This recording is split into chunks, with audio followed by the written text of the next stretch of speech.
श्रीमद् भगवत गीता की 5वें अध्याय का महात्म्य। श्री भगवान कहते हैं, देवी अब सब लोगों द्वारा सम्मानित 5वें अध्याय का महात्म्य संक्षेप से बतलाता हूँ, सावधान होकर सुनो। मद्र देश में पुरुकुत्सपुर नामक एक नगर है। उसमें पिंगल नामक एक ब्राह्मण रहता था। वह वेद पाठी ब्राह्मणों के विख्यात वंश में, जो सर्वथा निष्कलंक था, उत्पन्न हुआ था। किंतु अपने कुल के लिए उचित वेद शास्त्रों के स्वाध्याय को छोड़कर ढोल आदि बजाते हुए उसने नाच गाने में मन लगाया। गीत, नृत्य और बाजा बजाने की कला में परिश्रम करके पिंगल ने बड़ी प्रसिद्धि प्राप्त कर ली और उसी से उसका राजभवन में भी प्रवेश हो गया। अब वह राजा के साथ रहने लगा और पराई स्त्रियों को बुला बुलाकर उनका उपभोग करने लगा। स्त्रियों के सिवा और कहीं उसका मन नहीं लगता था। धीरे धीरे अभिमान बढ़ जाने से उच्छृंखल होकर वह एकांत में राजा से दूसरों के दोष बतलाने लगा। पिंगल की एक स्त्री थी जिसका नाम था अरुणा।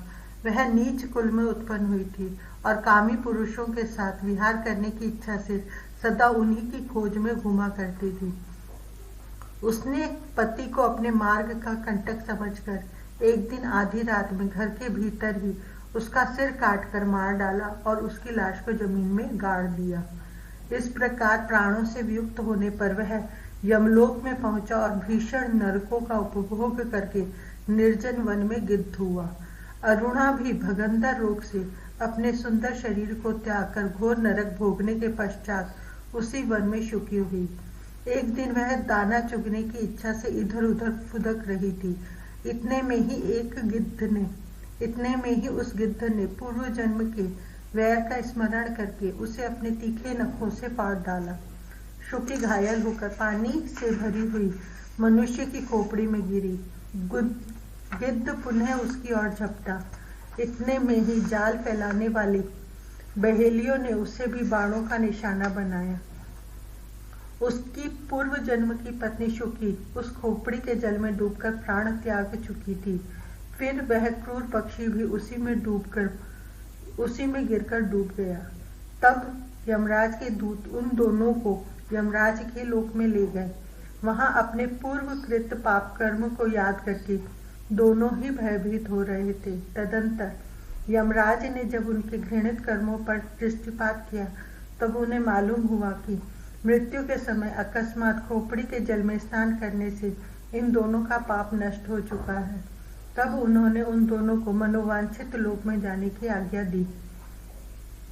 यह सुनकर अपने पाप को याद करते हुए वे दोनों बड़े विस्मय में पड़े और पास जाकर धर्मराज के चरणों में प्रणाम करके पूछने लगे, भगवान, हम दोनों ने पूर्व जन्म में अत्यंत घृणित पाप का संचय किया है, फिर हमें मनोवांछित लोकों में भेजने का क्या कारण है, बतलाइए।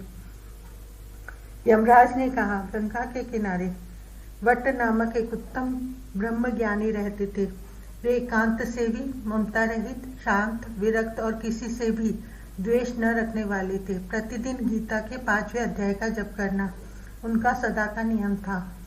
5वें अध्याय का श्रवण कर लेने पर महापापी पुरुष भी सनातन ब्रह्म का ज्ञान प्राप्त कर लेता है।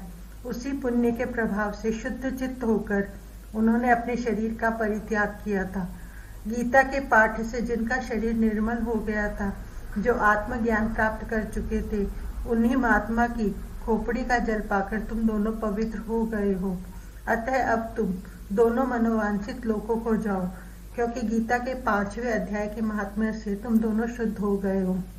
श्री भगवान कहते, सबके प्रति समान भाव रखने वाले धर्मराज के द्वारा इस प्रकार समझाए जाने पर वे दोनों बहुत प्रसन्न हुए और विमान पर बैठकर वैकुंठ धाम को चले गए।